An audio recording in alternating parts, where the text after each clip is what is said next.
Hello and welcome to the ministry. And today we're talking about feeling like you're between a rock and a hard place. A rock and a hard place. This can be difficult. Sometimes you can wake up in the morning and the day will feel like all possibilities. Then other days you'll wake up and it feels like somebody dropped a lead brick on your back and you're like, I can't keep doing this.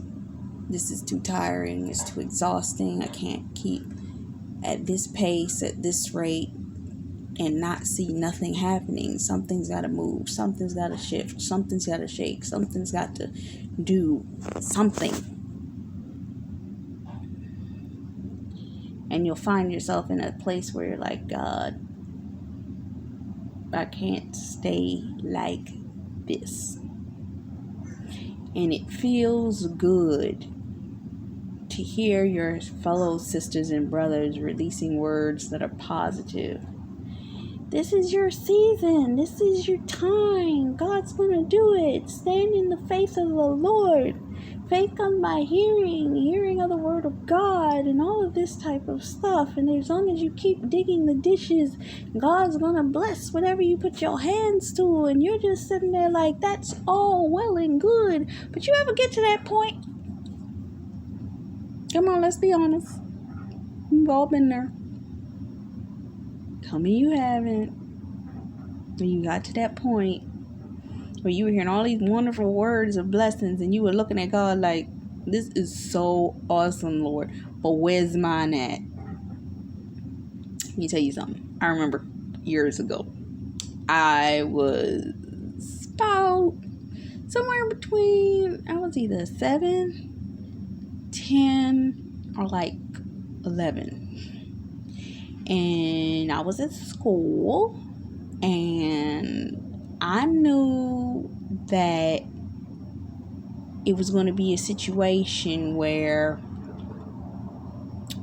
we were going on this field trip downtown to this French restaurant, and I was that kid. Everybody ordered their food, and I was waiting on mine. Now, we're on the trip time. So, when you're on a trip or children go on a field trip, you only have a certain amount of time to get where you need to go because it's supposed to be situated in a specific way that you're supposed to, we all go to lunch when we arrive, then we all go to the shops as we go along throughout the day, and so on and so forth. So, there's not much time for the dinner part. So we're sitting there waiting for the lunch, and I had ordered a steak or something like that. Now, you and I both know, it don't take that long to order a steak.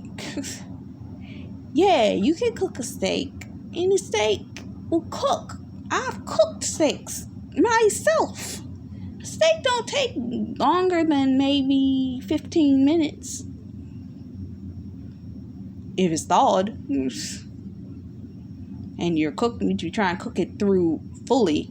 Some people like their stuff medium rare. Some like it well done. I'm that person, make it well done, because I don't want to see no blood when I cut this thing open. Well, I'm sitting there waiting, and they took my order with everybody else's order, but everybody got their chicken before I got my steak. And I had to wait till darn near everybody else ate for me to get my steak.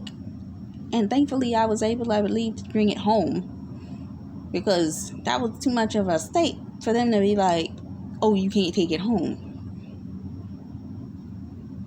All the time I had to wait for that? All the time I had to wait for that. That's where we are. All that time we had to wait for this. All that time we had to wait for this.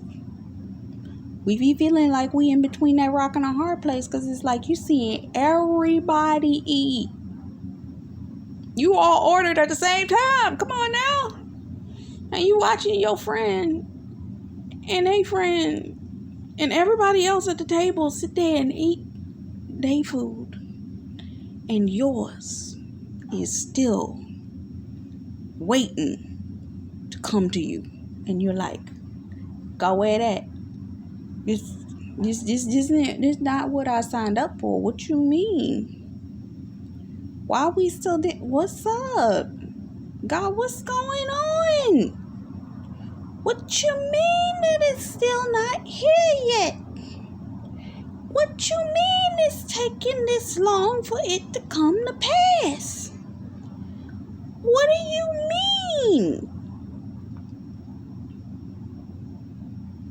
But digging the ditches in the desert, you will not see the wind, you will not see the rain. It will look like nothing is happening.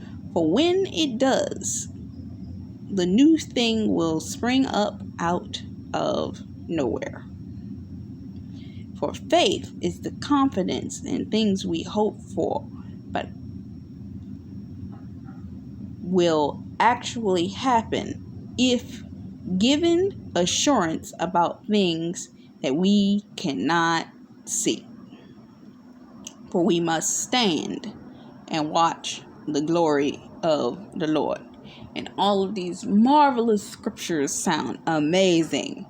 But when you're in time, waiting for things to happen, and back to that dinner, when you're at lunch, waiting for your food, and you smelling everybody else's chicken, mashed potatoes, and greens, and they still in the back with your steak and your mashed potatoes and gravy, and you're smelling everybody else's, and you're seeing them chow down, and you're like,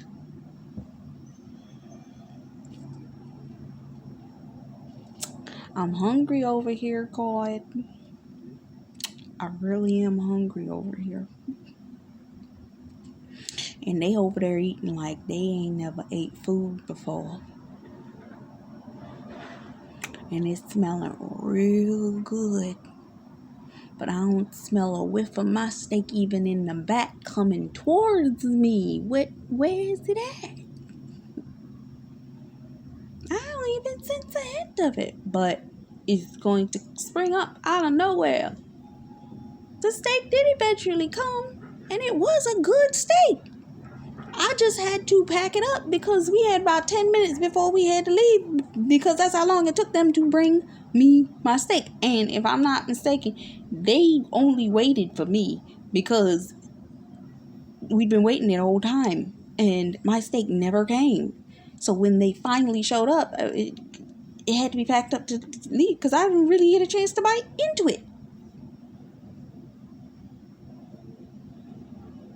Some of y'all blessings are going to be those types of blessings that are going to come so sudden, so fast, so swiftly, so spring up out of nowhere. You ain't even really going to have time to adjust to the fact that it's there. It's just going to be there.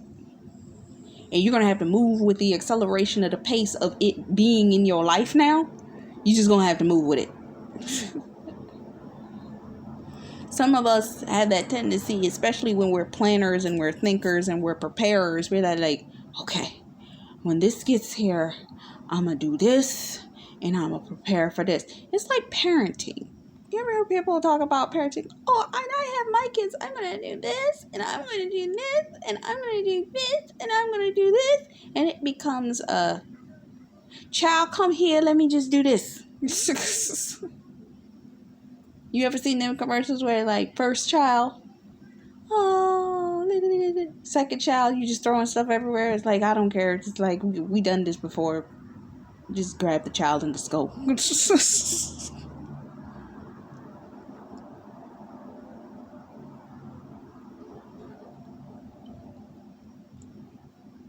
Some of these blessings are en route to you, that you must be patient. You are building something that can withstand, and you cannot rush it or it will crumble. So that it may feel uncomfortable, and though we may feel out of place, though we may feel tired, don't get weary in well-doing. Pursue and keep going. And when God does it, baby, it will be so big that it will be mind-blowingly above anything you could have asked or thought or dreamt of. For it says in his word, prove me not, that I will not open you the windows of heaven and pour you out a blessing that you shall not have room enough to receive. But you will have to be patient. Just as the fact of the matter is, that day I ordered that steak, everybody else ordered chicken. Chicken takes this long to cook. You can cook a piece of chicken that fast. But a steak's always going to take just a little bit longer than a piece of chicken to cook. Because you got to cook it thoroughly. Especially if you're getting it well done. They got to cook it right, season it right. Sometimes they got to saute it in the pan. Then they got to put it in the oven to make sure it cooks through the right way. And it gets cooked evenly. And they got to flip it and put the juice and the gravy on it. And make sure all of the things and the fixings, so that it's done perfectly. And it takes patience for that. Some of us have not asked for normal blessings. Some people have sat up there and said, oh, Lord, bless me with finances. They're looking for, just drop the finances I need to meet my needs at this particular point in time. And God's like, I'm trying to drop finances in your life to meet your needs for the rest of your life. What are you talking about? And you're like, oh, God, I'm looking for a husband. Can you just give me a husband? And God's like, I'm trying to find that God-ordained husband that's fully and completely aligned with where I'm trying to take you in your life, that you will be so fully aligned with one another, that is so kismet between the two of y'all that it's like people gonna look at y'all and just be sick of y'all, because it's like y'all are so well aligned. How in the world? And they wish that they partners with that aligned. It's like, but you know what? Why? People be word cursing you and all kinds of foolishness because they like, I don't have that. Why don't I have that? Because you didn't sit there. You didn't pray there. You weren't on that floor crying out to the Lord, hitting the ground, saying all them prayers over that man for months upon years. Waiting for this man to come into your life. That's why the relationship works for them. That's why. And you're sitting there with envy and jealousy because of the fact that you didn't. That's why it takes that steak so long to cook. Because they're cooking it properly for you. That's why your God-enormous blessing took so long to get to you. Because of the fact that it was purposely cultivated, properly aligned, situated, and lined up, that it's so personal and so forensically accurately aligned to you that it needed to take that much more time. Because the Lord was listening to every prayer you prayed. Elroy heard everything you said. And Elroy is in there, let me go make sure that this is in alignment. They want money. Oh, let me make sure that I'm making sure that I hit every single point in order to make sure that some of that money they gonna make themselves. Some of that money people just gonna drop in their laps. Some of that money their business just gonna blow up. Some of that money is gonna be favored from people that are associated with their spouse. Some of that money is just gonna be back and forth. Money just gonna be changing hands, and it's gonna be good. They ain't never gonna run out of money, because that's the way that the Lord has set it up. And then his people are like, oh, well, God, I just wanted my family to be in order. And God's like, I'm not just trying to make your family in order. I'm trying to destroy every spiritual curse that was in your family's bloodline, so that you can become the monarch of your family line, and everybody's coming to visit your house and on Thanksgiving and Christmas, because you done prayed your family into restoration mode, and everybody is in happy, good standing, and people are coming to God, praising Jesus and finding the Lord, because you made the decision to walk with Jesus.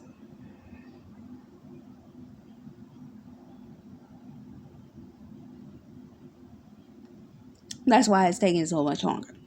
That's why it's taking so much longer. Prove me not that I will not open you the windows of heaven and pour you out a blessing that you shall not have room enough to receive. But we must be patient and wait, or you'll miss it.